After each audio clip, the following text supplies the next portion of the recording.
So hello everybody, and welcome to Kagyu Samyuzong Edinburgh for the second of the study course of the Reign of Wisdom.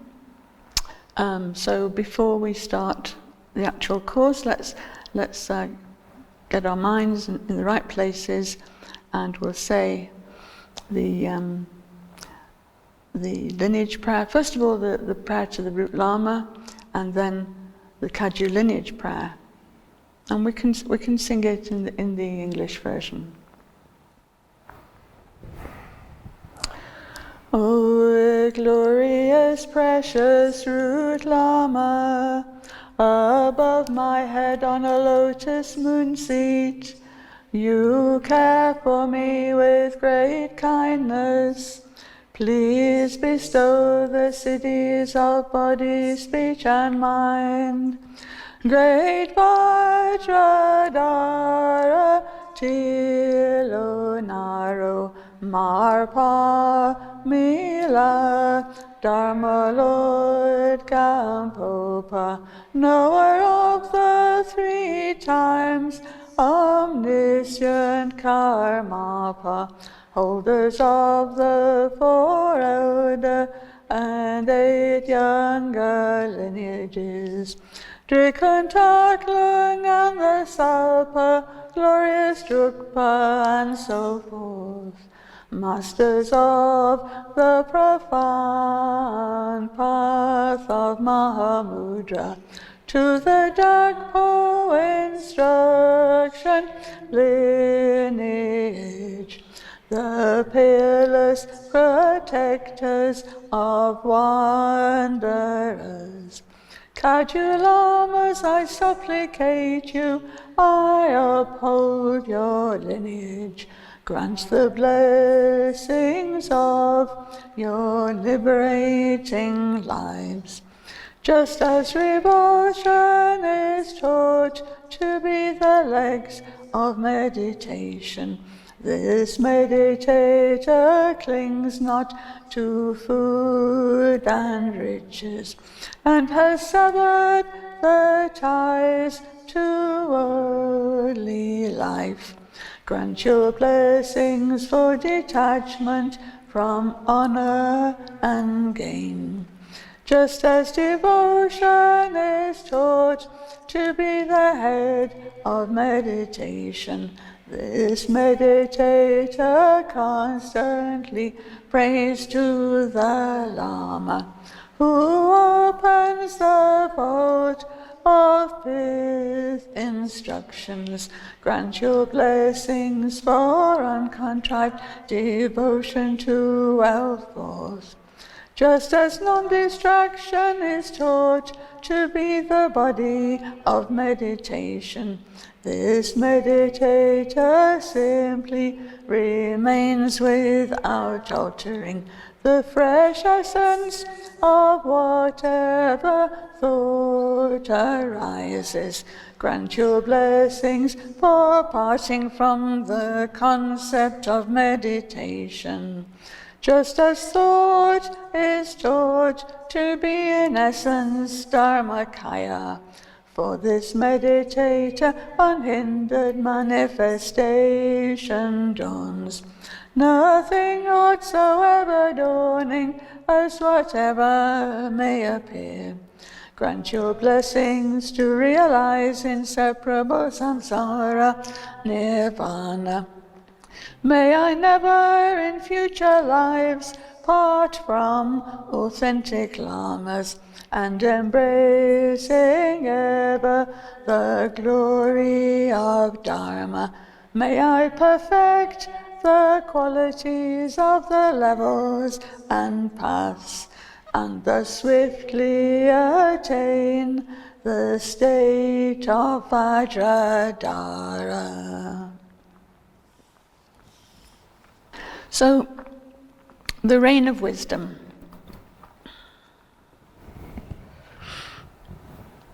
First of all, just to let you know that, well, in the first part we studied the songs by Karmapa to the 3 men of calm, and that in the book comes right at the end.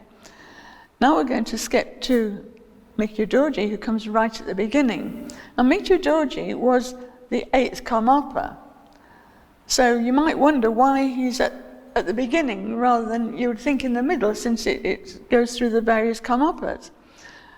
So the reason is that Mikyo Dorje was the first person to compile the songs of the precious teachers, up to, of course, when he was living. What came after that, other people added to it, other masters added to it.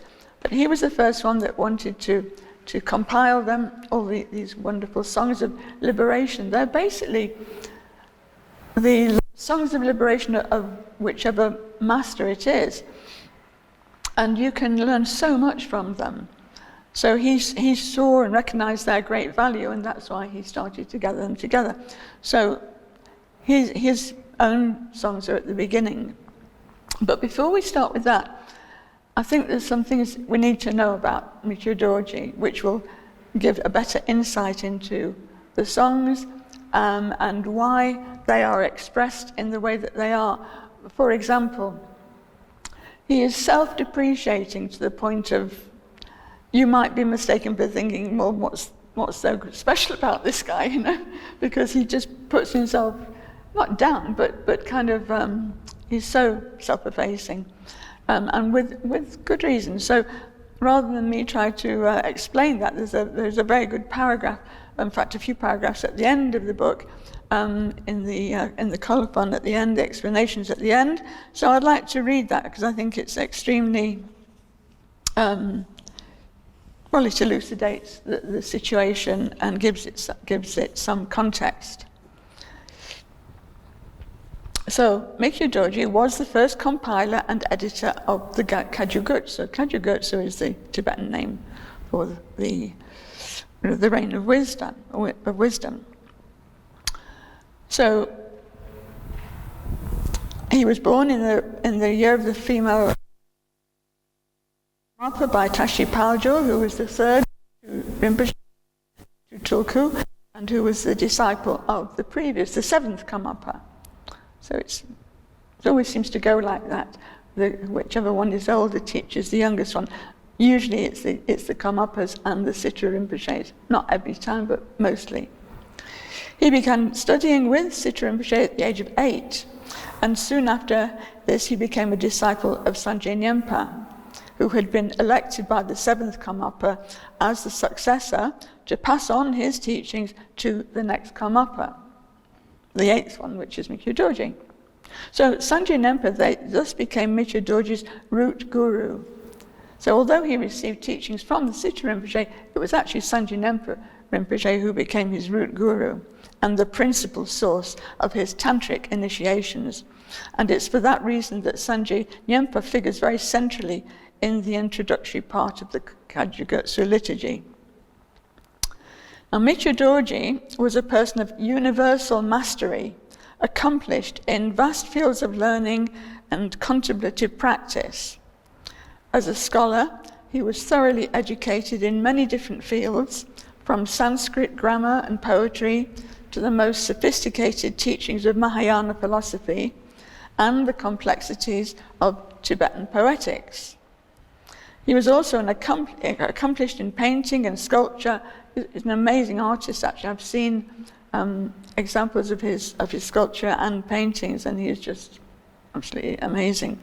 And he was an important influence on the Karma Gadri school of art, which is the same school that Sherpa Palden, who was very much part of Kagyu Samyeling and all the wonderful artwork that you see there, that's also the same Karma Gadri school of art. He was also one of the most prolific authors in the history of the Kagyu lineage, writing more than 30 volumes, and huge volumes in all works. Works such as diverse subjects as linguistics, religious law, Hinayana, Mahayana, and Vajrayana philosophies, the arts, and a huge corpus of poetry and songs. He composed numerous tantric liturgies which are still in use today. So many of the pujas, the prayers that we use, he composed. as well as several major commentaries on the practice of Mahamudra. Some of his treatises have been translated, but many have not yet, and that's one of the things that the ambitions of Drupal Rinpoche is, and why he's so keen on people learning Tibetan and encouraging people to translate it, because he wants to get more of these treatises translated, commentaries and things. As a bodhisattva and tantric practitioner, his life was exemplary in its asceticism, devotion, and continual vivid actualization of the principles of Vajrayana. So he wasn't just a scholar. He was very much a practitioner. He put it all into practice, and he was preeminent in both aspects. So, from the tone of the songs, the reader might think, or the listener might think, that Mikyo Dorje was not very advanced along his path. In the first one, for example, he complains that even though the Vajra Guru has accepted him, nevertheless, he has been too stupid and faithless to properly practice the Dharma. He calls himself stupid, and he's not really practicing properly. The eighth Karmapa report, the eighth Karmapa, that is him, reports that he has corrupted the teachings and flaunted material goods. So he's accusing himself of flaunting material goods and corrupting the teachings. He's being extremely hard on himself. The compassion of his guru is the one savouring grace he admits to, in an otherwise bleak picture of personal inadequacy. The greatest master of his age, this is, we must remember this. The guru has miraculously granted this unworthy one profound vision as a result of his practice of the Guru Ratna supplication. So that because he'd practiced this supplication, it had got through to his root guru, and he was therefore blessed, even though he was so unworthy. It seems that this gift of ultimate teachings would be entirely unmerited if it were not for the intense longing that Mikyo Dorje felt for his guru. Actually, in his 32nd year, when this series began, that are discussed in the Kagyu, Mikyo Dorje was one of the greatest living teachers in Tibet. The major part of his education had been completed long ago, and through his intense practice of meditation, strict discipline, and unparalleled natural insight, Mikyo Dorje had become a completely accomplished and realized tantric master. This seeming contradiction can be explained through a consideration of the style of Kagyu teaching, which combines the Kadampa teachings of the Mahayana path with the practice and view of Mahamudra. So the Kadam school presents a graded path of gradual discovery. As the practitioner continues from stage to stage, his or her desire to practice and free themselves from samsara increases in intensity. Thus, the realization that samsara is an ocean of suffering does not simply introduce one to the path, but it reoccurs again and again with renewed freshness and depth. The tantric teachings, on the other hand, do not have the same gradual quality. Enlightenment is self-existing. It is the Vajra nature of all beings and the phenomenal world. The power of the relationship between guru and disciple makes it possible to realize this quickly and achieve enlightenment in one lifetime. So it's a very different approach. It's very sudden. It's not a gradual approach, and it's not for everybody. But it can be done, as we have seen it by the great masters. And so the uniting of these two elements, gradual and sudden, produces teachings such as those given in Dorje's songs. Of course, we can also remember that Karmapa was the first person to have these two strands put together, to be accomplished in both of these strands. He learnt his monastic training as a Kadampa monk. And then he learns his yogic training from Milarepa, the master. So he was the first one to combine both of these ways, these paths, into one. And that is the Kagyu lineage. So the uniting of these two elements, gradual and sudden, produces teachings such as those given in Mikyo Dorje's songs. They dwell on the immediate motivation for practicing with exertion, the wretchedness of all life lived in a state of ignorance, i.e. samsara. At the same time, while bewailing the suffering and meaningless of samsara, they celebrate the power of the Guru to free the meditator from this state. If the student has enough yearning and devotion for his Vajra master, then he or she will be open to the oral instructions, which communicate the Guru's teachings, and the mind-to-mind transmissions, which directly communicate the Guru's experience. The combination of gradual and sudden, of Paramitayana and Vajrayana, means that the practitioner is always a beginner and at the same time, in some sense, fundamentally enlightened. Many other songs in the Gurtsa will present this concept of path in even greater detail. It will be seen that a tantric master can describe the experience of his entire path in one song, as if he repeated that path experientially again and again, with each moment of insight that occurred throughout his life.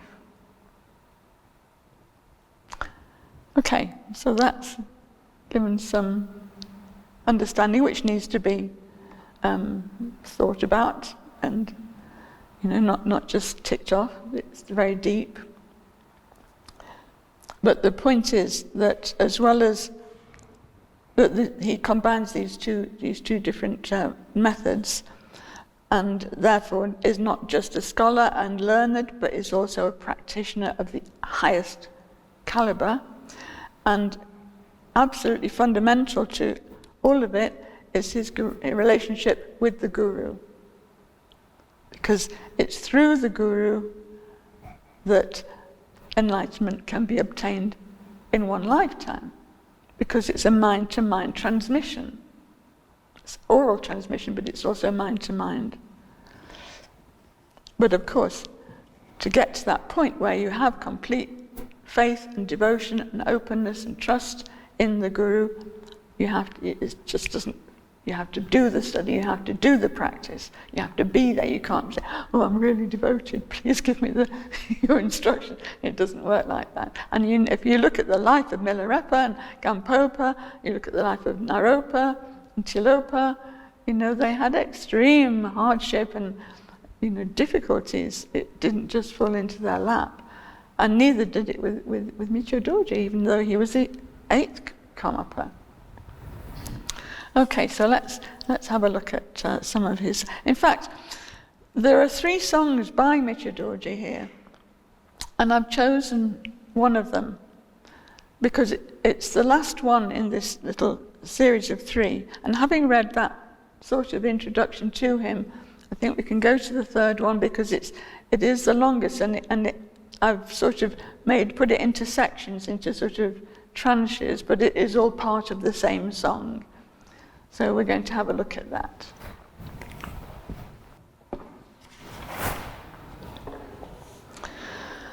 So just to introduce it, he says, before the actual text of the song, he says, in my 34th year, so he's 34 when he wrote this down, in his 34th year, on the day of the full moon in the 9th month, I was in retreat in a valley called Chilpu, where I was earnestly meditating on bodhicitta. That night, I had a vision in a dream. On the slope of a very broad and massive mountain, in a grove with many beautiful flowers, there were indescribably many lovely maidens. And in the midst of them, the Lord of Yogins, Jetsun, Lingrepa, with a body outshining the light of 100,000 suns, shone forth for an instant, and at that moment fervent devotion blazed up like fire at the end of time.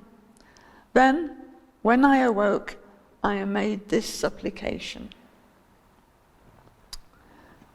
Yang Ye, when I think and examine, I realize I have obtained the precious human body. When I inquire and investigate, I realize I have met the authentic Jetson. If I can practice diligently and abandon evil deeds, then there is no concern other than the holy Dharma. Now the kindness of the refuge object has arisen again. Now I again supplicate the supreme refuge, Karmapa, Lord Dusum Chempa. Bless me with the wisdom of your mind of non-thought. In the lower part of Nyemo Valley, everyone, whether layman or monk, is tormented by the constant toil of cultivating hard fields and constructing earthen houses and buildings. In the foothills in front of the Lady of Glaciers, all the laymen and monks who live in highland tents, impoverished and frenzied, herding their calves and sheep, suffer from the constant fear of losing their means of livelihood. In the middle region live shaven-headed men wearing yellow-colored square robes, looking for where they might find food and livelihood. The ultimate and permanent goal does not occur to them. Heedless, they wander in an empty valley. Seeing such circumstances, overwhelming compassion arose in me.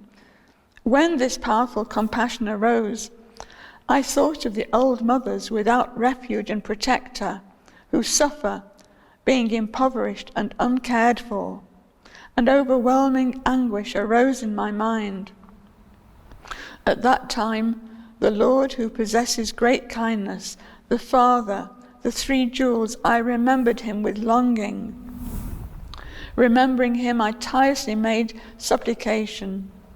Having made such intense supplication, I was concerned that I might make too much of this experience. Therefore, I desire with all my heart to remain in an empty, unpeopled valley. All this retinue, this assembly of 10,000 disciples, take sides in factions, set up their own bureaucracy, and so perpetually increase the 10 evil deeds. As these spread, the happiness of the old mothers is destroyed. Overwhelmed, I cut myself off from the attachment of followers and servants. Without followers and servants and disciples, there is only my body, speech, and mind. Like the happiness of a Garuda soaring in the midst of the vast, blue, lofty sky, I feel from my heart the joy of great happiness. So we'll just look at that first section in a bit more detail. Yang Ye, I don't know what the exact translation is, but I think I can guess it's something like, oh, goodness me, or maybe, oy vey in Yiddish, it's kind of Yang Ye. It's like from the heart, isn't it? He's bewailing something. When I think and examine, I realize I have obtained the precious human body. So he's remembering he's got this precious human body. This is the very first of the 4 preliminary foundations, isn't it? To remember you have the precious human body. So when we're studying the 4 foundations, don't think that that's the end of it. Here we have the most highly realized master in Tibet of the time going back to that thought. When I think and examine, I realize I have obtained this precious human body. I don't take it for granted. When I inquire and investigate, I realize I have met the authentic Jetson. So not only has he got a precious human body, but he's he's met his root guru, the holy Jetsun, the root guru. If I can practice diligently and abandon evil deeds, there is no concern other than the holy Dharma. So he's got this precious body, he's got the precious guru. All he's got to do is practice diligently and abandon evil deeds, and in that way he's just concerning himself with the holy Dharma. Easier said than done, isn't it? Because how often do we just concentrate on that and focus on that? We're constantly being distracted by so many things, and just minds going here, there, and everywhere, just like, cattle being kind of a ring through the nose, just being led everywhere by anything that wants to lead us. Now the kindness of the refuge object has arisen again. Now I again supplicate the supreme refuge, Karmapa, Lord Dusamchempa, bless me with the wisdom of your mind of non-thought. This might seem a bit strange to us because he is the Karmapa, and he's supplicating the Karmapa, his previous incarnation, himself essentially, but in a different incarnation. But he recognizes that first incarnation of the Karmapa lineage, Lord Dusamchempa, as the supreme Karmapa, and he puts himself in a lower to that, but essentially they are one, So bless me with the wisdom of your non-thought, your wisdom, not to do with intellectual thought. In the lower part of Nyemo Valley, everyone, whether layman or monk, is tormented by the constant toil of cultivating hard fields and constructing earthen houses and buildings. So in this geographical area where he is, he looks around him and he sees that whether the people are lay people or they're monastics, they're still tormented by the constant work of cultivating hard fields or building houses and busying themselves with all of this work. And tormented by it because things don't go easy. It's not an easy environment to be in. This is some quite an area of Tibet. I don't know exactly where it is, but it doesn't sound too hospitable, does it? The earth is very hard. And then in the foothills in front of the Lady of Glaciers, so there must be a large glacier, and I've been to Tibet, I've seen this kind of terrain, and it's difficult. It's not, even for Tibetans, it's difficult. And you have the high, the difficulty of being up so high, so the altitude. All the laymen and monks who live in highland tents, so they are in the highland tents, impoverished and frenzied, herding their calves and sheep, suffer from the constant fear of losing their means of livelihood. So they're living in this difficult area, they're poor, they're busy, they've got herds of probably yak and sheep, and are constantly worried about losing them and losing their means of livelihood. So it's a very difficult life. And it seems like it's the same for the monks as well as the laymen. And then he talks about this middle region where live shaven-headed men wearing yellow-coloured square robes. Well, I'm pretty sure that he's referring to the monastics there. So even though they're in the middle region, where you'd think it might be slightly more hospitable, and they would have presumably a monastery, but they too are looking for where they might find food and livelihood, to the point where the ultimate and permanent goal does not even occur to them. He's talking about monks here. But they are also preoccupied by looking for food and livelihood. Heedless, they wander in an empty valley. It says the ultimate and permanent goal of realization does not even occur to them. That is quite some criticism to make, isn't it? Or observation, let's say. Heedless, they wander in an empty valley. Seeing such circumstances, overwhelming compassion arose in me. So he was just seeing it as it is. He wasn't meaning it to be negative criticism. He was just relating how he saw it. And seeing such criticism, overwhelming compassion arose. And when this compassion, this powerful compassion arose, I thought of the old mothers without refuge and protector, who suffer being impoverished and uncared for, and overwhelming anguish arose in my mind.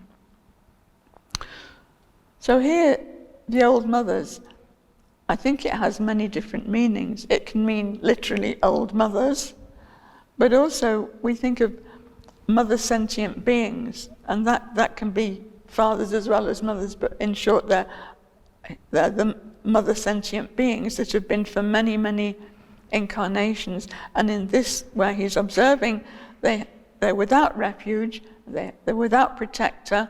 If the monastics are busying themselves with sort of commercial preoccupations, then who's going to be their protectors? And because of seeing this situation, overwhelming anguish arose in my mind. It caused him to be full of anguish, seeing this suffering. At that time, the Lord who possesses great kindness, the Father, the three jewels, I remembered him with longing. So that the Father, the three jewels, it actually can be the Buddha. Is referred to as one of the three jewels, but he encompasses all the three jewels. Or it could also be the root guru, his root guru, who is the same as the Buddha, the equivalent to the Buddha, the same as the Buddha, you could say. And so, remembering him, I tirelessly made supplication. And he doesn't just say something once; he will supplicate again and again with great feeling, and I'm sure tears in his eyes, and from the depth of his heart.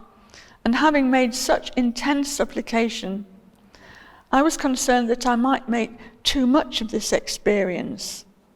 Maybe he was exaggerating it, maybe he might have made too much of it. So therefore, I desire with all my heart to remain in an empty, unpeopled valley.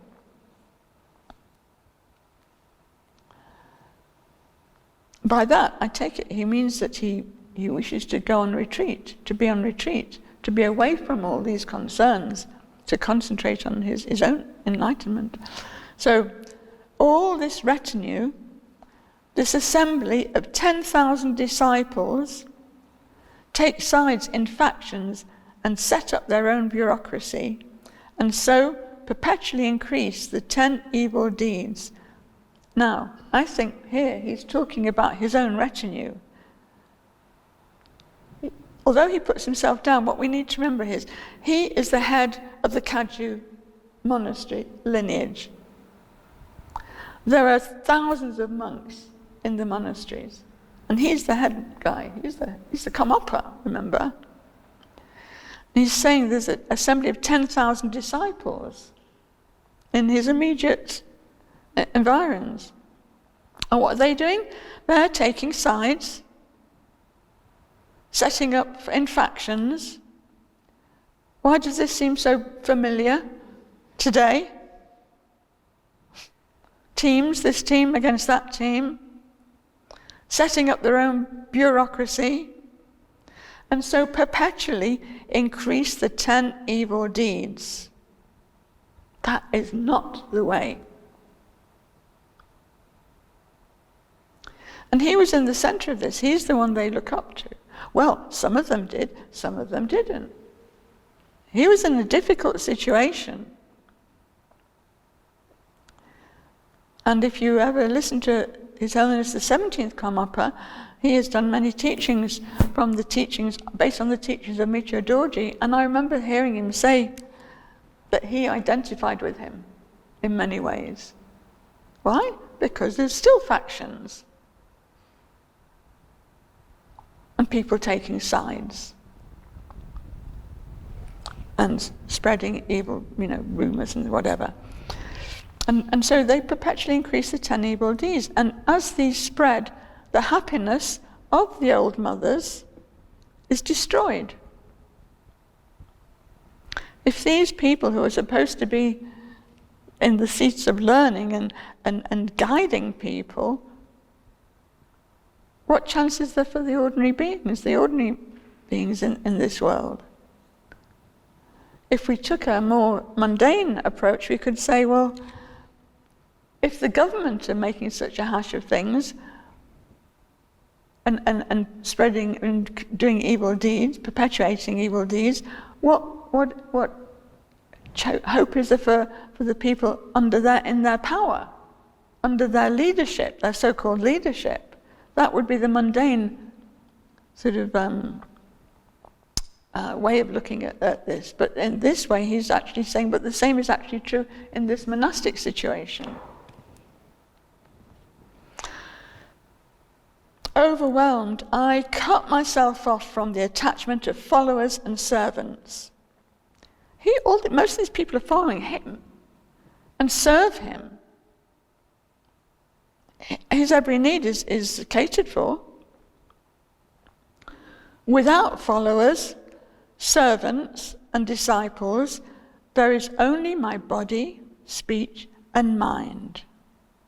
So he's divesting himself of all this ceremony and sort of bureaucracy and all the institution of the monastery and people fighting with each other and this one's better than that one and all of the usual ego-based stuff, And so without that, there's just him, it's his body, his speech, and his mind, like the happiness of a Garuda, a great bird soaring in the midst of the vast blue lofty sky.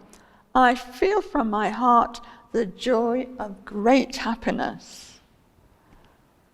Yang Ye. Maybe that's what the Yang Ye was about. I'm not sure how to translate it, but it sounds like, that's just once he's out of that situation where there's just this constant bickering and quarreling, and it's having such a bad effect on the people of the land, so it spreads far and wide.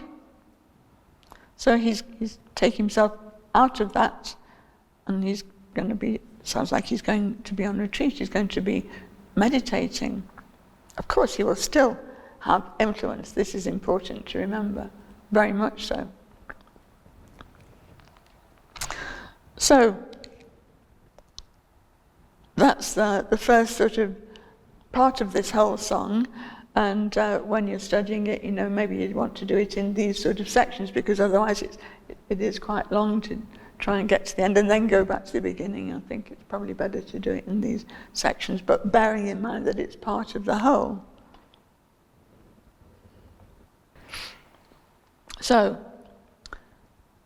those who amass wealth and goods are never content, but steal, rob, and quarrel. Other than the 3 lower realms, they have nowhere else to go. Seemingly indispensable and necessary wealth one should not cling to, saying, "This is mine." Even if precious, wish-fulfilling gems as high, as excellent as Mount Meru were piled up before one, if one does not cling dearly to these, how could the avarice of great desire arise? One should cast out and abandon everything altogether. The vacillating person who does not pay attention to himself and runs after others' fancies is like a thoughtless child running after a fluttering butterfly on the brink of a rocky precipice. He does not gain abundant happiness, but just the loss of his life. At the slightest pretty figure or face, he loses control of his senses. At pleasant or unpleasant words, intense passion or aggression arises. People are so small-minded that in dangerous situations, if these madmen can find some enjoyment, they do not even care about their own lives. I fear for what will happen to them. Present experience is joyless, and in the future they must experience constant suffering without liberation. Therefore, overwhelming renunciation truly arises in me. As this has arisen, the actions of those gullible people do not enslave my body, speech, and mind. These three gates become workable, and the roots of virtue increase. As these increase, the kindness of the three jewels is obtained. Now, for the rest of my life, however short it may be, I shall not waste my time in futile laziness. The time has come to take responsibility for myself. Even very great fame does not last 100 years. I do not hang on to mere titles for even an instant, as in my depth I am certain of their futility.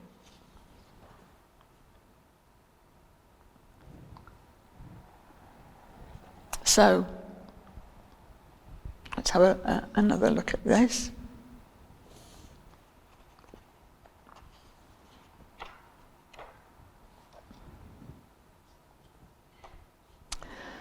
So he's talking about, he's going into it in more depth, what he's started to talk about. Now he's looking at it in more depth. Those who amass wealth and goods are never content, but steal, rob, and quarrel. In other words, there's never enough. It's like drinking seawater. It just makes you more thirsty for more goods, more wealth. Have you ever seen a millionaire that says, oh, that's enough now, I'll just retire, I'm not going to bother getting any more money? No, they want to be then a billionaire and a trillionaire and the highest billionaire of them all. And, you know, and they're just never content. And what do? They fight with each other because there's somebody else who they see as their competition. It's just a massive ego trip. They can't possibly spend all the wealth. They can't possibly use it. Sometimes they might condescend to give some to charity, but mainly they're in it for themselves, let's face it. And they steal and rob and quarrel with each other. Other than the three lower realms, they have nowhere else to go.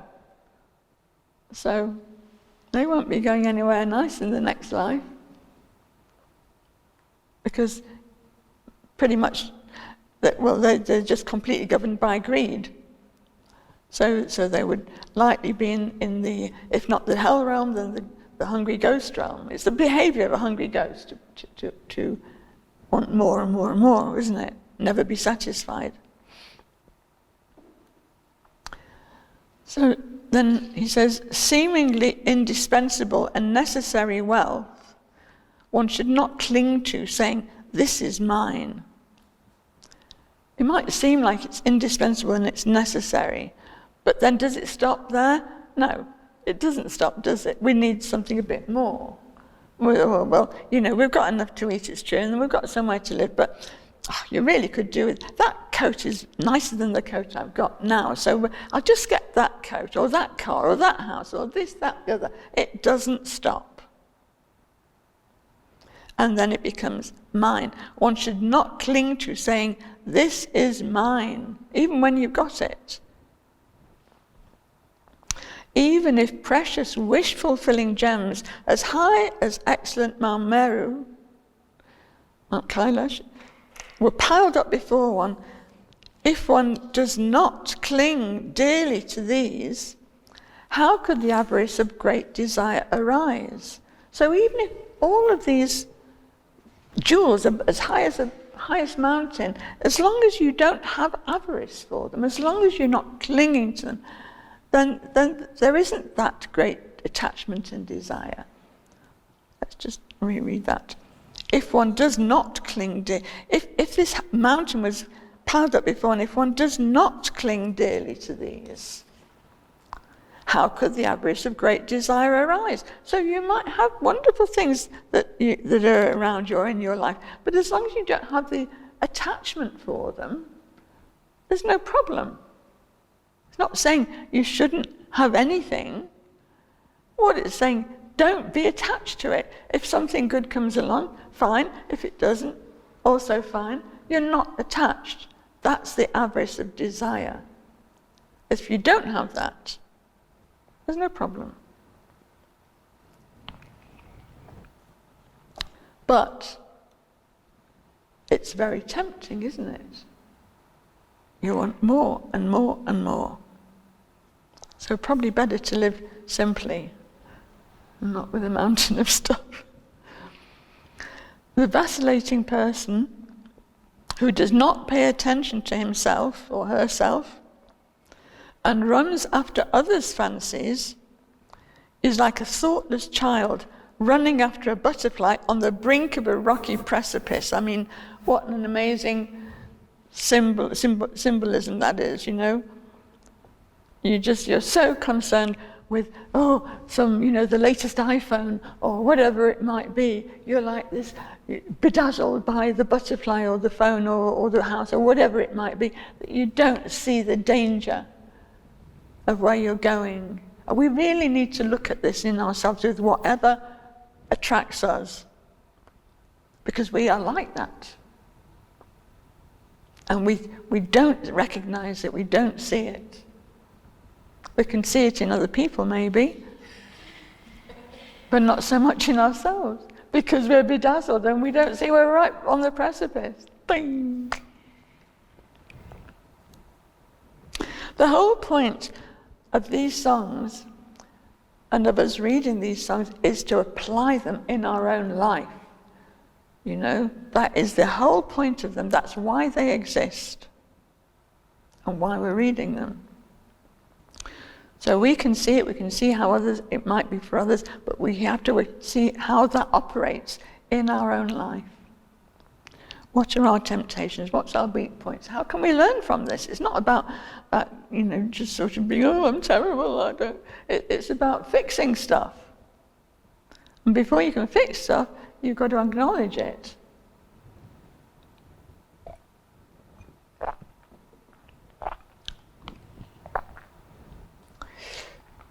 So such a person running after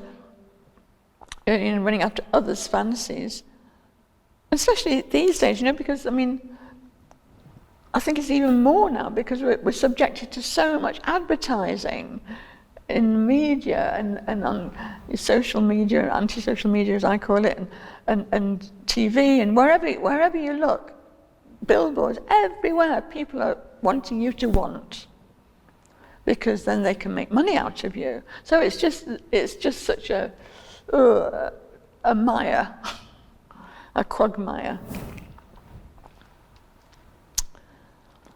And such a person, who's running after all this stuff, like a thoughtless child running after a butterfly on the edge of a precipice, he or she does not gain abundant happiness, but just the loss of his life.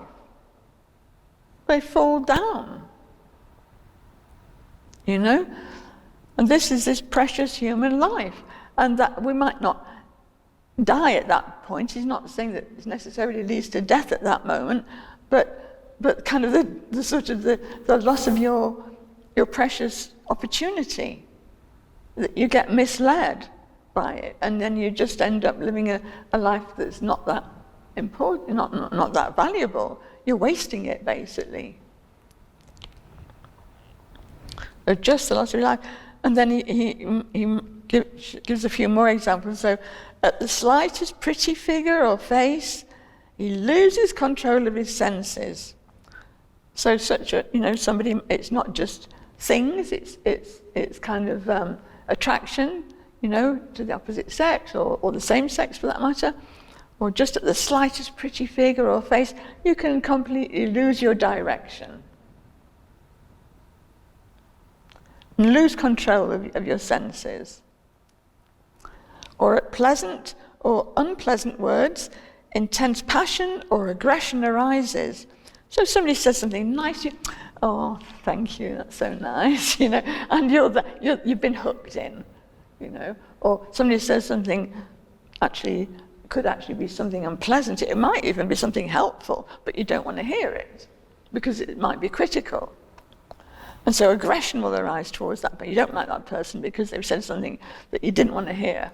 Or you do like somebody because they've said something that you do want to hear. Actually, the opposite can be true. One can be helpful and the other one unhelpful, but you don't see it like that. You're flattered by the one that's buttering you up and take offense at the one that's trying to point something out. So this is how deluded we can be. And so you might lose your control of your senses at pleasant or unpleasant words. Intense passion or aggression can arise. People are so small-minded that in dangerous situations, if these madmen can find some enjoyment, they do not even care about their own lives. They become so focused on pleasure. They think some pleasure, they're running after pleasure all the time, and they become so focused on it that they would enter into quite dangerous situations to get that little bit of pleasure. If these madmen can find some enjoyment, they do not even care about their own lives. They'll go into dangerous situations. We will go into dangerous situations because we're being led by our senses, essentially. It kind of blinds us. We don't recognize it. I fear for what will happen to them. Present experience is joyless, and in the future they must experience constant suffering without liberation, without any hope of liberation, because they've not been directing their lives towards that. They've been just beguiled by this running around after one pleasure or another thing, or I want this, I don't want that. So they've forgotten about the Dharma practice, the holy Dharma, their path, and they're just kind of aimlessly running from one thing to another. We are aimlessly running. Therefore, overwhelming renunciation truly arises in me. So having seen how it is, what's happening, renunciation automatically arises. When you get it, when you see how pointless it is, how futile it is, you don't have to then be, I'll give up this. The renunciation has arisen naturally as a result of seeing how it is, not because you want to appear holy or something. You've seen how pointless it is, how destructive it is.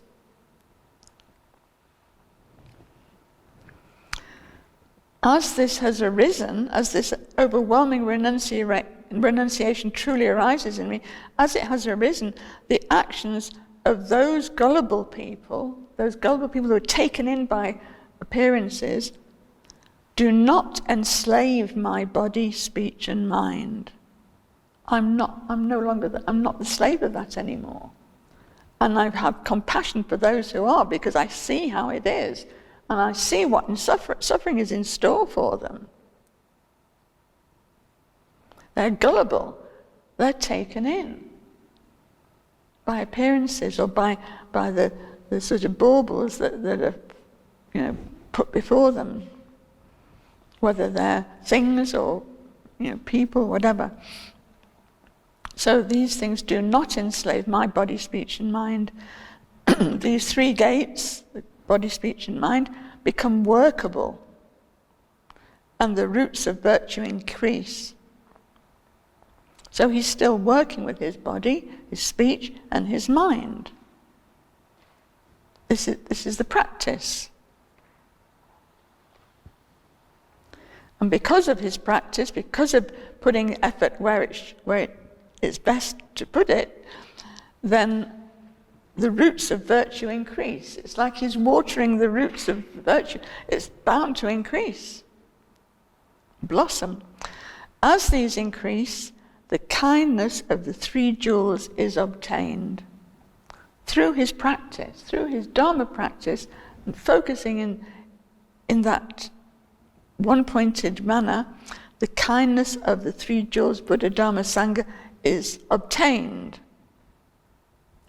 That's the result of it.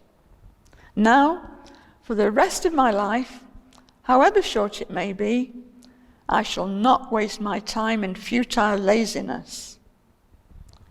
So whatever time remains to me in this lifetime, I will not waste it messing around, running here, there, and everywhere, and being lazy. The time has come to take responsibility for myself. I need to take control of myself, not be running here, there, and everywhere. Even very great fame does not last 100 years. He has fame. He is well known. He's the 8th Karmapa. Even very great fame does not last even 100 years. I do not hang on to mere titles for even an instant, as in my depths I am certain of their futility.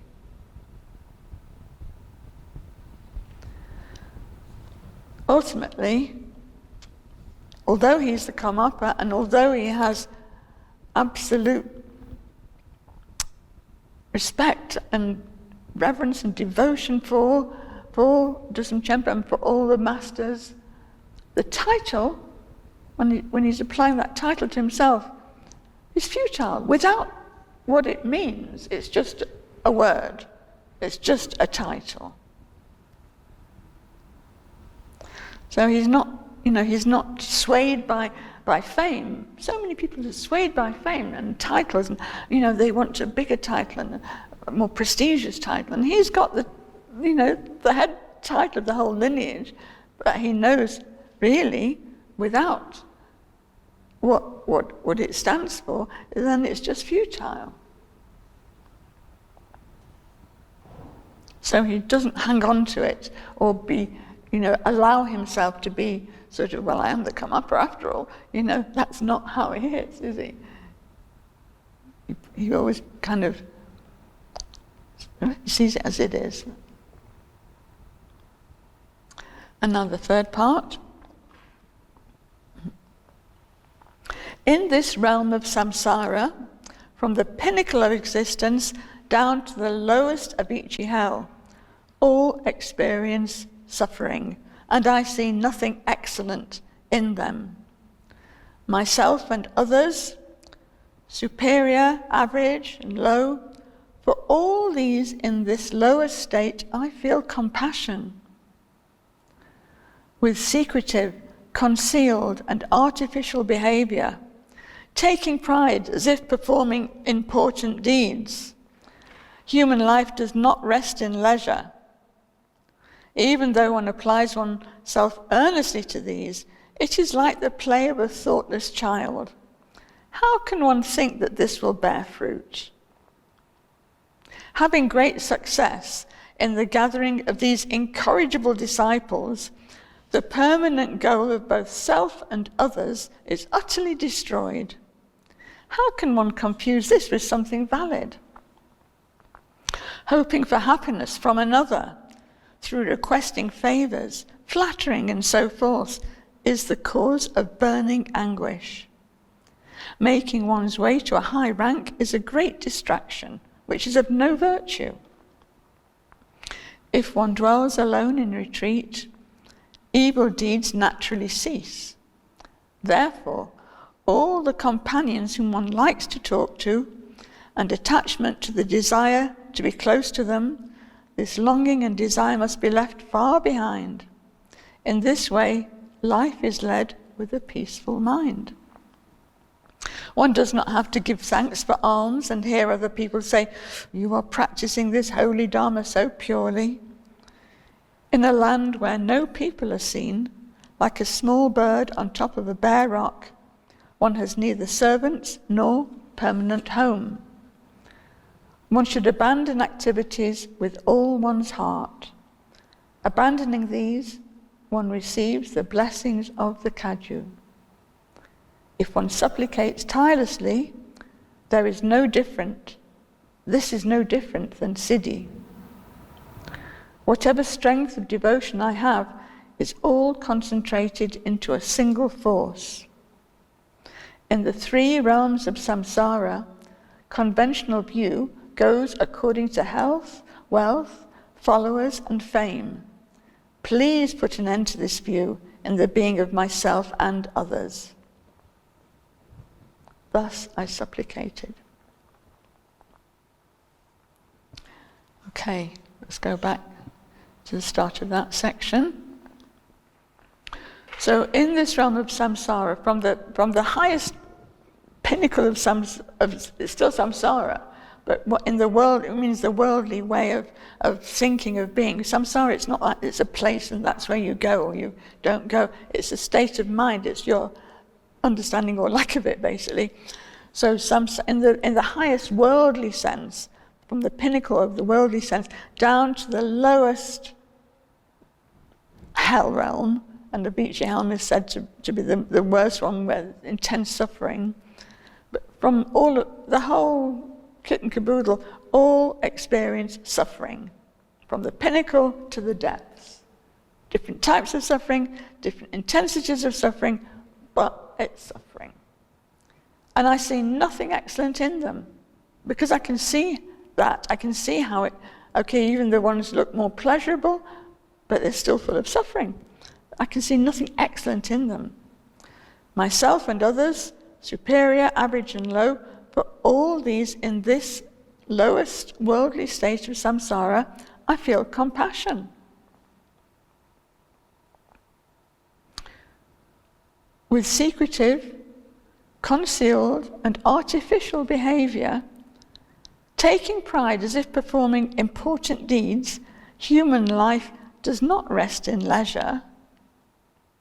This is so, apply this to any office, any academy, any university, any state of government, anything.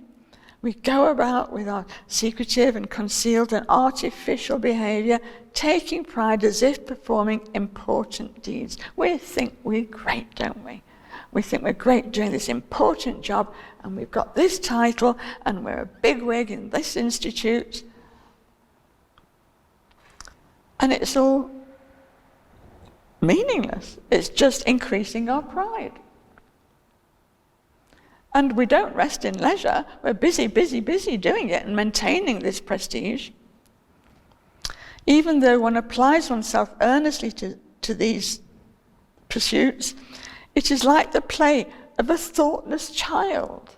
How can one think it will bear fruit? Do you think it's going to get you enlightened, all this busyness and activity? Do you think that's how you're going to realize your true Buddha nature? I don't think so. That's what he's talking about. Having great success in the gathering of incorrigible disciples, you might have loads of them, you can't correct them, most of them are incorrigible. And having great success in gathering lots and lots of them, the more the merrier, we hear, don't we? The permanent goal, the real goal of oneself and others, is utterly destroyed. You just get mixed up with all the flattery and the prestige and all of the whole thing, the whole merry-go-round. Not so merry, because the permanent goal, to become who you truly are, Buddha, of yourself and others, is utterly destroyed. How can you think this is even valid? How can you confuse this busyness with what your true pursuit should be, the true meaning of your life? Hoping for happiness from another through requesting favors, flattering and so forth is the cause of burning anguish. So, buttering up the boss, hoping it's going to give you a promotion, maybe, maybe not, probably not. Making one's way to a high rank is a great distraction. Not a distinction, but a distraction of no virtue whatsoever. And it takes all your energy, all your time that should be spent on the Dharma path. To understand the state of things, it doesn't mean to say you shouldn't have a job or do something else, but you should see it for what it is and not expect it's going to give you happiness or satisfaction or any lasting pleasure. If one dwells alone in retreat, evil deeds naturally cease. Therefore, all the companions whom one likes to talk to, and attachment to the desire to be close to them, this longing and desire must be left far behind. In this way, life is led with a peaceful mind. So, it's not the companions or other people that are the problem, it's the attachment and desire to be close to them. That's where it all goes pear-shaped. So he's going to be going on retreat, but I think he didn't just go on retreat, he was looking after a monastery as well. He wrote, when we read in the early introduction, all the activities that he did. He wasn't only just on retreat by himself. He did do that because that's what he needed to do, but he still did other things. Many had so much activity and left this huge legacy of art and learning in so many fields. So don't get the idea that all he did was be on his own for the rest of his life. It wasn't like that. But he didn't have any attachment and desire because he could see how things truly are. Therefore, he's immune to being caught up. That's why you need to do retreat to get to that state. This longing and desire must be left far behind, and in this way, life is led with a peaceful mind. One does not have to give thanks for alms and hear other people say, oh, you were practicing this holy Dharma so purely. So, you don't have to go around begging for food and then people praise you and say, oh, how holy you are, and then you get caught up with that kind of that image of being the holy monk. And in a land where no people are seen, like a small bird on top of a bare rock, one has neither servants nor permanent home. So there's nobody coming to look after you and give you stuff and, clean up after you and whatever. Or your home is, this is my home. No, you might go and live somewhere else the next day or in another cave or wherever. You have no attachment. It's not permanent. You might be in a palace, but if you're sufficiently untainted by attachment, you can do that. And that's like living in a cave. It's no different. One should abandon activities with all one's heart. Abandoning these, by these it means worldly activities. Abandoning these, one receives the blessings of the Kagyu lineage, gurus. If one supplicates tirelessly, this is no different than siddhi. Siddhi are the extraordinary powers. Through supplication, through devotion, through opening oneself to the mind of the Kagyu lineage, the Buddhas. Whatever strength of devotion I have is all concentrated into a single force. It's like a laser beam of, it's not scattered here, there, and everywhere. It's fine. In the three realms of samsara, conventional view, worldly view, goes according to health and wealth and followers and fame. Please put an end to this view in the being of myself and others. Let us be free of this. Thus I supplicated.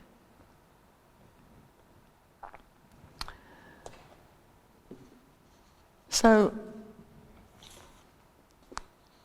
I'm conscious of the time, and I think we will have time for some discussion and questions, but I think because we're also filming and we have to consider the people who are online, let us now do a short meditation with the words of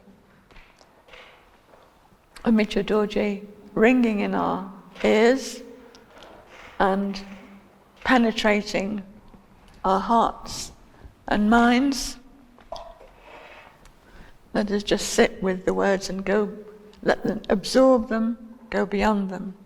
Just straighten up, and we'll just do a little bit of sitting. We have the guidance, I don't need to say anything more. Just let the mind of Mikyo Dorje open your mind.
how do these teachings apply in your life, in our life?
So that was very, very short little meditation there, but when you're sitting at home, when you're doing your own practice, even if you just do, well, a bit longer than that, but maybe 15 minutes, 20 minutes, but you're really concentrated, focused, and looking deep into your mind and your life and how these things apply to you. That's the point of them, So we have to be honest with ourselves, not in a judgmental way, but just notice what needs attention. If if you look honestly at yourself, where are your weak spots? Where do you need to watch out? That you can be like gullible, let's say, sweeping things under the carpet a bit, We all do, don't we? We need to look at where we're at, and then we can fix it. So we're doing it with a positive aim, not to just put ourselves down. Quite the opposite. We want to become who we truly are. So in order to do that, we need to be honest with ourselves and see where we need to do the work. And it changes, it's not always the same. Sometimes it's one thing, sometimes it's another thing. And that's the point. It's helpful not to denigrate ourselves in any way. We want to better ourselves, become who we truly are. So that's the motivation. And why? So that we can help other beings do the same and get out of this morass of suffering. Because if we don't do it for ourselves, nobody else can do it. We have to do it for ourselves. But we have the help of these amazing masters who are so, he's so modest the way he is, but and quite self-depreciating. He doesn't, maybe he knows that he's the Karmapa. It would be very easy for him to get, distracted by that and think a bit too much of himself. And so maybe that's why he puts himself down a bit, because he doesn't want to take that risk. Everyone's hero worshipping him. It's very easy to say, well, maybe I'm pretty good after all. That's not going to help, is it? It's going to become flattered, and then that's the end of that. So we have to do the same like that. He's showing us what to do. So we can have some questions afterwards, but I think for now, because we've come out of time, let's dedicate the merit of our practice. And if you turn the page over, it's got the full dedication, which I thought it would be nice to do the whole thing. And we'll recite it in the English. Oh, by this merit may I obtain omniscience, defeat the enemy wrongdoing, and so free all beings from the ocean of existence, with its stormy waves of birth, aging, sickness, and death. Precious mind of awakening, may it arise in those who are without it, and never fade from those who hold it, but continually grow from strength to strength. May the glorious Lama's lotus feet be firm. May bliss and joy fill the reaches of space, as we gather the accumulations and purify obscurations. May I and all without exception be swiftly brought to Buddhahood.